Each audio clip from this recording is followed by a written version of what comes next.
박 목사의 아침 묵상 2025년 4월 24일 목요일 아침입니다.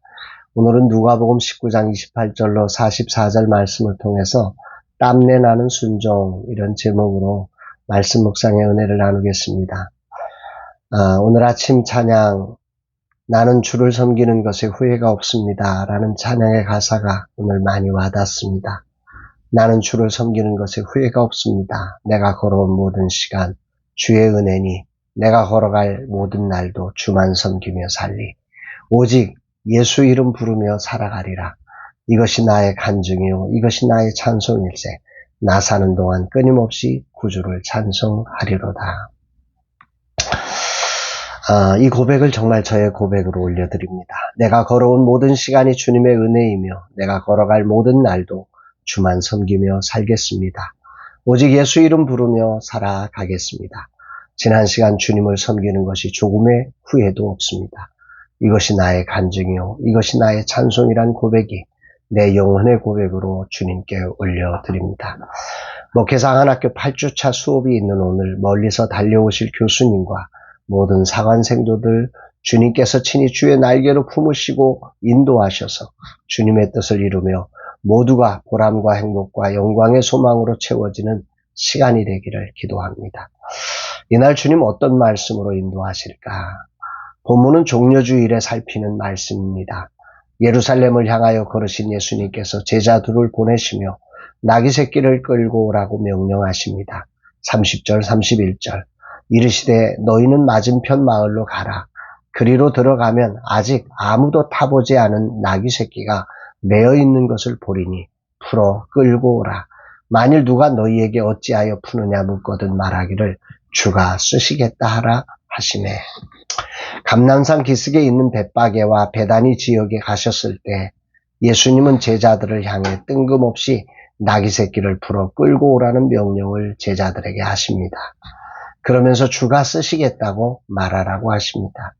다양한 학자들의 견해가 있지만 오늘 내게는 하나님의 섬세하신 준비를 보게 됩니다. 하나님은 스가랴 9장 9절에 나오시는 나귀 새끼를 타시고 입성하시는 예수님의 모습을 계획하셨고 그 일을 이루시기 위해 이렇게 말씀하신 것이며 제자들은 이에 영문도 모르고 순종한 것입니다. 그런데 나귀 주인도 아무 저항이 없이 주가 쓰시겠다는 말을 듣고 순종합니다. 그렇게 시작된 예루살렘을 향한 본격적인 행진에 준비되지 않은 하나님의 섬세한 준비로 마련된 왕을 향한 찬양이 시작됩니다. 38절 이르되 찬송하리로다 주의 이름으로 오시는 왕이여 하늘에는 평화요 가장 높은 곳에는 영광이로다 하니.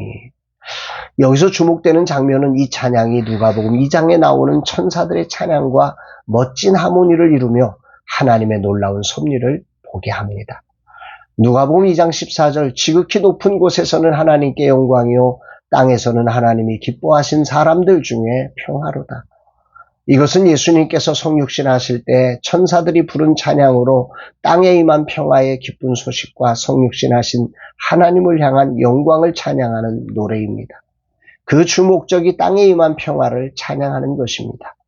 이제 찬양의 주체가 천사에서 무리로 바뀌어집니다. 하늘에서 시작된 찬양이 땅의 백성들의 입을 통해 다시 하늘로 올려지는 감격스러운 장면입니다. 그러니까 누가복음은 2장에서 천사들의 찬양을 통해 하늘의 평화가 이 땅에 임함을 찬양했다면 누가복음 19장에서 무리 즉 사람들을 통해 이 땅에 임한 평화가 다시 하늘에 올려지는 찬양으로 화답되고 있음을 보여줍니다. 예수님의 오심과 죽으심이 무엇을 의미하는지를 분명히 보여주는 멋진 자리입니다. 죄로 인해 평화 없는 세상에 예수님께서 오셔서 평화를 선포하시고 믿는 모두에게 평화를 주셨습니다. 그리고 이제 십자가 지시로 올라가는 장면에서 하나님은 무리들을 감동하셔서 평화를 완성하신 하나님께서 이 평화의 소식을 하늘로 보내어 완성되었음을 선포하시는 것입니다. 할렐루야이지요. 지난 종려주일 설교로도 준비되었던 이 본문을 다시 보면서 또다시 그 하나님의 섬세한 준비에 전율이 올라옵니다. 그리고 이 땅에 임한 평화가 완성된 이 소식을 하늘로 올려드려야 할 사명이 우리에게 있음을 다시금 깊이 기억하게 됩니다. 하나님은 이 놀라운 장면을 대규모 성가대를 준비하여 올리신 것이 아니라 지나고 따르던 무리들의 입술을 통해 이 찬양을 부르게 하셨습니다. 바리새인들이 평화의 왕을 노래한다고 뭐라 하자 예수님은 아주 단호하게 이렇게 대답하십니다. 40절 대답하여 이르시되 내가 너희에게 말하노니 만일 이 사람들이 침묵하면 돌들이 소리 지르리라 하시니라. 하나님의 언약을 성취하는 일에 그 어떤 것도 막을 수 없음을 분명하게 말씀하십니다. 오늘도 하나님의 언약은 이렇게 성취될 것입니다. 그것도 가장 화려한 규모의 성가대가 아니고 화려한 대규모 건물에서가 아니라 늘 걸으시던 평범하고 작은 베다니 벳박의 감람산 아래의 골목길에서 그것도 나귀 새끼를 타신 예수님을 향하여 이 찬양을 올리고 있습니다. 많은 것을 묵상하게 합니다. 우리는 늘 뭔가 화려하고 멋지고 내 생각대로 되기를 원합니다.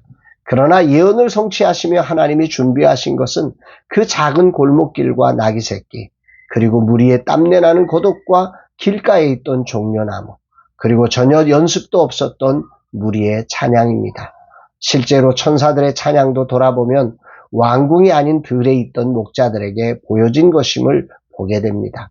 전지하시고 전능하신 하나님은 얼마든지 백마를 준비하시고 대규모 성가대를 몇 년간 준비하시며 온 세상이 주목할 만한 장소에서 최고의 화려한 주단을 깔며 이 장면을 연출하실 수 있으셨습니다.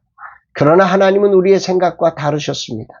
주님을 따르는 길은 내 생각이 아니라 주님이 인도하시는 그 길에 겸손히 나를 버리고 주님의 생각에 순종하는 것입니다. 주님의 일하심에는 후회가 없으시며 우리가 생각지 못하는 위대함이 그 안에 숨겨져 있음을 깊이 묵상합니다.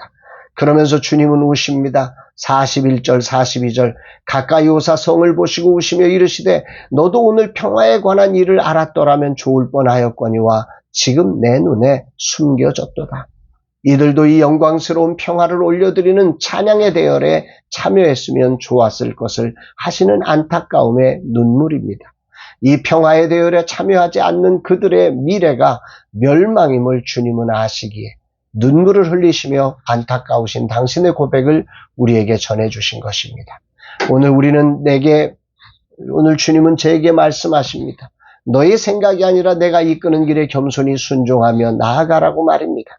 주님의 길을 걸어가며 왜 골목길이냐고, 왜 이런 땀내나는 겉옷이냐고, 아니 이렇게 준비도 없어 보이는 찬양을 어떻게 드리냐고, 종려나무가 뭐냐고, 왜 주님의 나귀 새끼를 가져가냐고 불평하며 포기할 자리가 한두 군데가 아닙니다. 그러나 주님은 그런 길을 걸으셨습니다.